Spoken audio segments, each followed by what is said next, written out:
Sana nagustuhan ninyo yung wala akong kwenta ulit na review.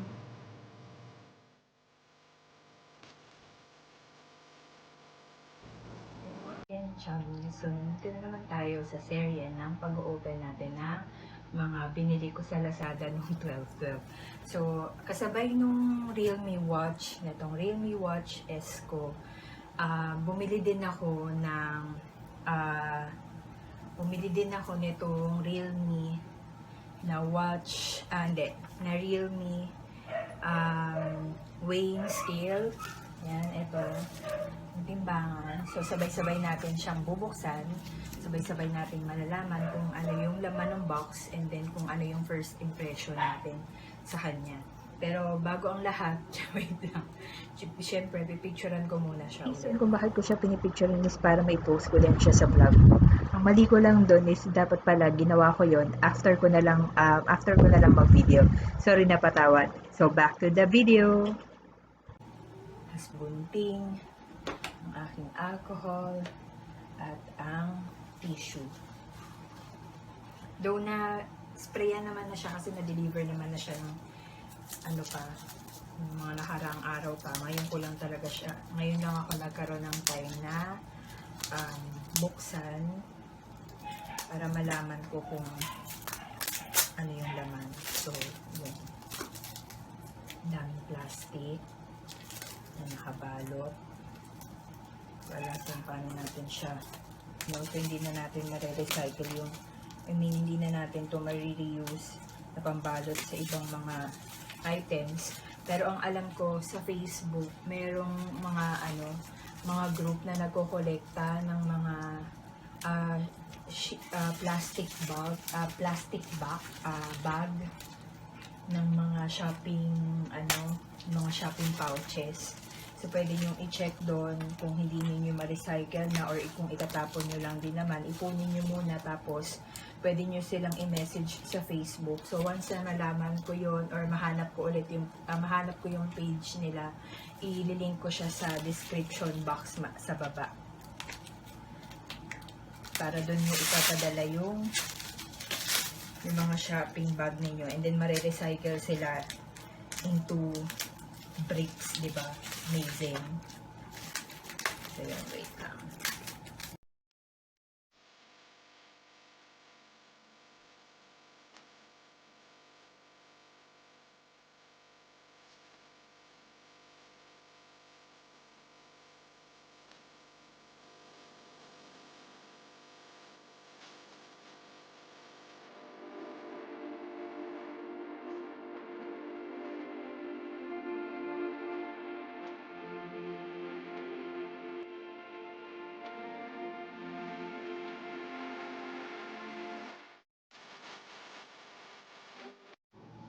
Yan. So, ito na yung Realme Smart Scale.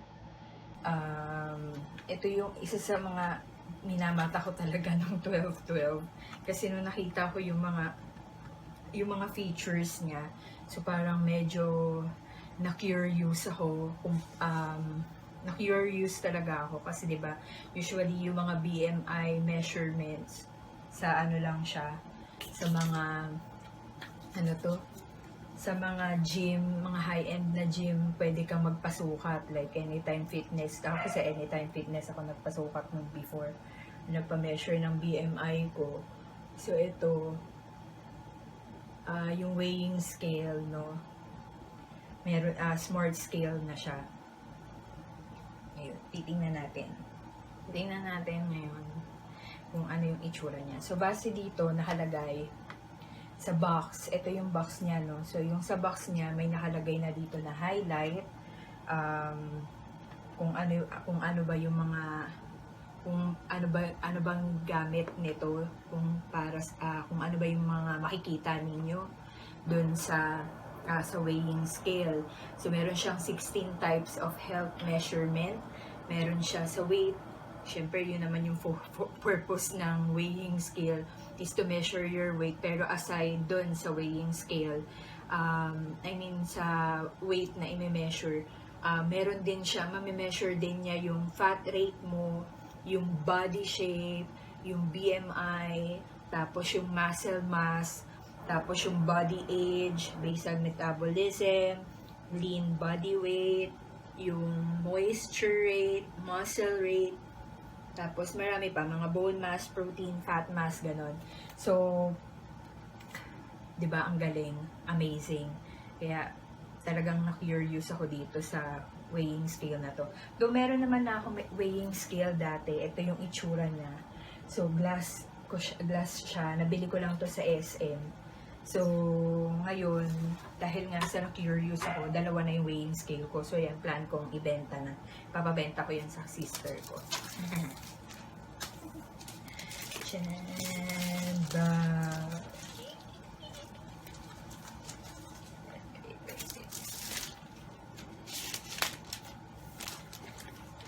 Yun, no? So, yan. Pagka natanggal na yung plastic, ganyan na yung itsura niya. Tapos, pagka binuksan, naka-sealed pa pala siya dito. Taray ng kulay, no, yellow. So, yung, di ba yung Pantone na color ngayon para sa 2021 is yellow. So, medyo na-attract talaga ako sa kulay yellow ngayon. So, gusto ko nang i-change yung favorite color ko from black, white to yellow. Char. Dami kong sa.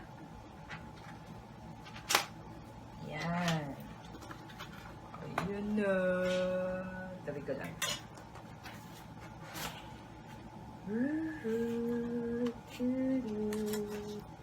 Ayan.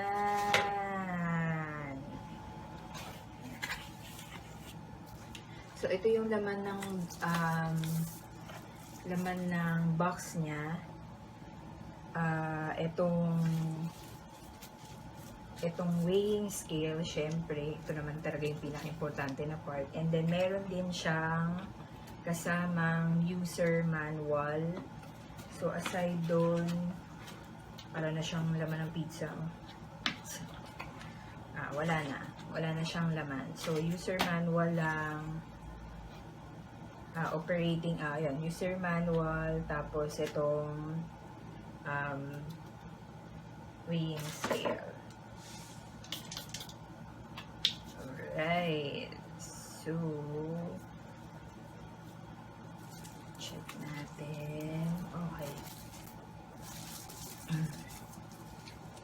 So, ito yung itsura ng weighing scale niya na. Tiyanan. So, ito yung itsura niya. So, meron siyang apat na parang metal dito sa may weighing scale. Tapos glass din siya. Feeling ko makapal naman yung glass niya. Feeling ko hindi naman ito agad-agad masisira. Tapos this one is plastic. So kaparehas lang din siya ng weighing scale ko. Tapos battery operated siya. Nakalagay remove insulation sheet from battery compartment before using. So, meron ditong nakalagay na plastic. Tanggalin lang natin. So, ito yung sa may battery. Tingnan natin yung sa ilalim. Paano ba ito binubuksan? Oh. So, ito yung niya. Yung battery niya. Apat na battery na AAA. So, dun siya, yun yung battery na pwedeng ilagay sa kanya. So, kasama naman na yung battery dito sa, dun sa box. So, hindi nyo na kailangan bumili pa ng battery. So, pagka naubos na lang. Tapos, meron siyang nakalagay dito na sheet. Ito yata yung insulation sheet na tawag nila. So, tatanggalin mo daw yun. Tumalsik. Tatanggalin mo daw to para before mo siya gamitin. Okay, so babalik ko lang. Alright. So, ito. Alright. So, ito na yung itsura niya. Ayan, pagka binuksan, kung di ko alam kung nakikita ninyo. So, merong nakalagay dito na andito yung sa ng screen niya. May nakalagay na 0. So, ayun. Hindi ko alam kung pwede din siyang i-connect sa app. Not sure pa. Hindi ko pa naman siya totally nababasa talaga. Kasi, yun, first time. Ayun. So, overall, sa design pa lang naman niya, maganda siya. And mukha naman siyang matibay. Yung glass, ito glass to. Tapos, ito plastic yung sa ilalim, itong sa ilalim. Tapos, I think plastic din yata to. O, plastic tong apat na nakalagay dito. So, yun. Itatry na natin siya, no? Pero before yun, check muna natin yung manual kung anong meron sa kanya. Oh, so pwede din natin pala siyang i-connect sa, i-connect din natin siya sa app. Kasi pwede nyo siya, siguro lahat ng mga nabanggit dito sa, na measurement, lahat ng makikita ninyo na 16 types of measurement na nakalagay dito is sa app siya makikita. So, since meron naman na akong Realme app, ililink na lang natin tong ililink na lang natin to. Health. Yan, Realme. Put the scale on the flat surface, stand on the end. Okay. So, kailangan natin ito ngayon, para ma-add natin to sa app.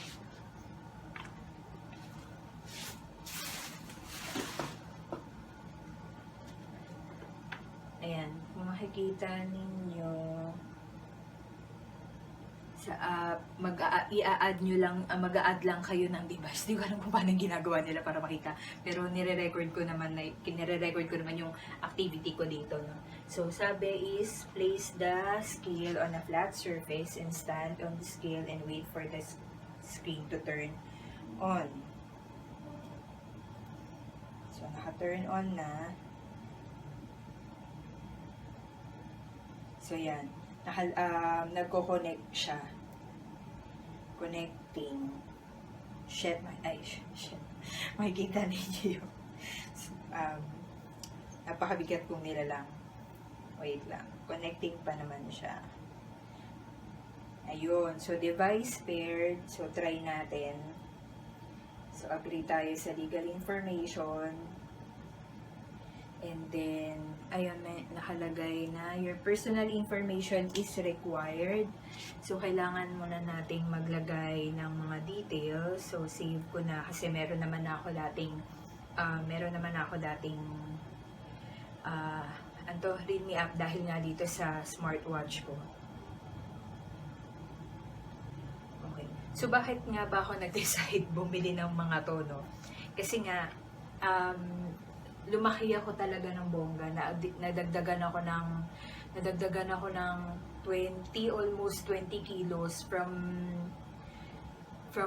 the day na nag-start yung quarantine. So, tinamad kasi akong mag-workout and then lamon galore talagang lola nyo, no? So, yung sister ko, laging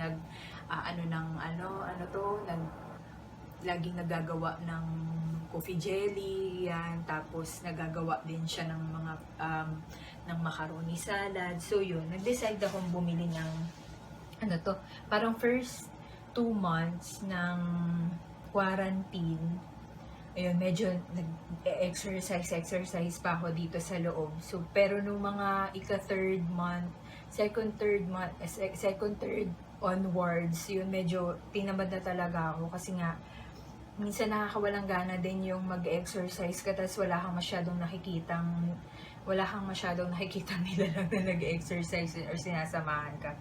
Ayun. So, yun, na-update ko na. Ayun, ang dami kong sinasabi, nagkamot pa ako ng tenga. Ang dami kong sinasabi. Kaya, ayun. So, yun. Kaya ako nag-decide na bumili ulit ng weighing scale para ma-check yung total na fats ng body fats ko. Tapos, ayun nga. Kasi nga, yung BMI ko, nakita ko lang yan nagpapameasure lang ako dati nung nag-gym ako sa Anytime Fitness. So, dalawa kasi yung gym na pinupuntahan ko nun, Anytime Fitness tsaka Pound for Pound Nova. Yun nga lang kasi yung Pound for Pound Nova ngayon is nag-close na sila. Kaya nagpa-transfer ako sa Pound for Pound na Fairview branch. So, yun. Ayun. So, ito na. check natin ngayon yung ano,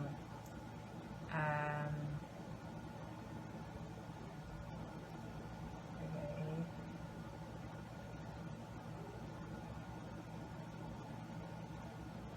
Yung sa app.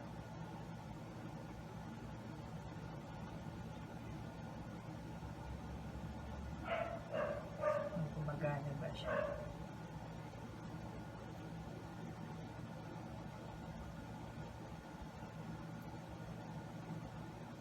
Okay, so mag-check ako ng aking weight. Check natin kung talagang gumagana siya.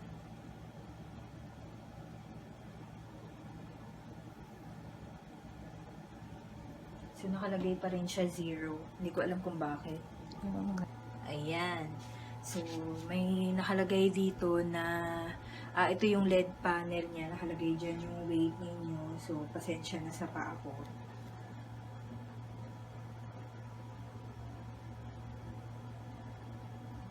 So, yan. Uy, mas magaan ako dito in fairness. 79.75. Doon sa isang weighing scale ko is 80 kilos. Kasi nag-measure pa siya, mini-measure pa niya yung mga so yung sa heart is 91. I don't know kung ano yung para sa heart. Yun yung heart rate ko, 91. So, ayun lang yung lumabas sa LED panel niya. So, ito, makikita nyo sa app, ayan, nakalagay sa app, automatically, nakalagay dito na 79.75 yung kilos, yung measurement. So, i-claim natin. Tapos, base din.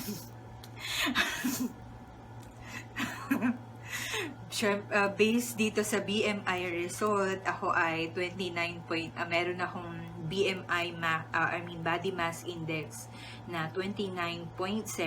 Ayan, nakalagay. So, papakita ko naman yan sa screen here or dito. Idadagdag ko siya. So, meron akong 29.7 na BMI. So, ako ay obese. Then, yung muscle mass ko is 43.2 kilos. Sobrang taas ng body fat ko, 33 kilograms. So, yung biological age ko is 37, though 34 lang naman ang lola nyo, no? Magto-35 pa lang naman ako, tataas ko lang to. So, nakalagay dito sa app is, ilalagay ko na lang somewhere here or dito. So, nakalagay dito ay, ang biological age ko nga is 37. So, 34 na pala ako. 34 na ako. So, meron, parang, dagdagan ako ng 3 years sa age ko. Yung body fat percentage ko is 41.8%. Nakalagay is too high. So, talagang inaano niya na masyadong mataas. And then, yung visceral fat index is 8. BMR ko is 1363. Ito yata yung sa ideal na calorie intake mo. So, 1,363 dapat. Pagka lumagpas ka doon sa 1,363, so, matataba ka, ganun. Hindi. So, ano na yun? So, sobra-sobra na yung calorie intake mo. So, may tendency talaga nun is tataba ka, ganun. Yung lean body mass ko is very low, which is 46 kilograms lang siya. Yung percentage body mass, muscle mass percentage ko dapat daw, ang ideal is 54.7%. Bone mass ko is, ang ideal niya is 2.9 kilos. So, yung body water ko, masyado daw mababa. Nakalagay is 41.1% lang siya. Yung protein ko din is 13.4%. So, masyado din mababa. And then, yung skeletal muscle daw, standard nun is 24.4 kilogram. So, yun. Yun yung mga sinusukat nitong Realme na smart scale. So, di ba ang ganda? Ang dami niyong malalaman. Ang dami niyong malalaman sa body ninyo, lalo na kung halimbawa mag-start ulit kayo maging active So, dito, using nitong smart scale na to, wow, nagbebenta, girl. So, ito ano lang, char. So, using nitong smart scale na to, marami na kayong malalaman about your body. And, ayun, so, para ma-continue nyo din or kung para malaman ninyo kung ilang muscle na or kung ilan na yung muscle mass ninyo, ganyan. So, and then kung masyado na bang mataas yung inyong BMI, ganun. So, maraming benefits to. Hindi lang siya weighing scale. Hindi lang i-weigh yung measurement ng body ninyo or yung bigat ng body ninyo. Pero dito malalaman nyo kung gano'n na yung body ninyo is pang ilang edadan na, no? So, tingnan nyo sa akin, 37. So, hindi naman ganun kataas. Mukha naman na akong 40. So, kaya kere lang. So, yun. Nakakatuwa. Nabili ko to kasi naka-sale siya. Kano ko nga ba siya nabili? Nabili ko siya sa Lazada. Wait, stop ko lang yung recording na. Nabili ko siya ng 1,590. Yung original price niya ay... Wait. And ang original price niya pala is 1,590. Pero nabili ko lang siyang ng mas mababa dun sa 1,590 kasi nga naka-sale siya. Naka-sale siya. Nag-sale noon, 12/12 noon. So, ayun. So, hindi na din masama. Hindi na masamang purchase. Hindi na masamang purchase talaga tong Realme na Smart Scale. So, ililink ko yung ililink ko yung link niya. Ililink ko yung product na to sa description box sa baba.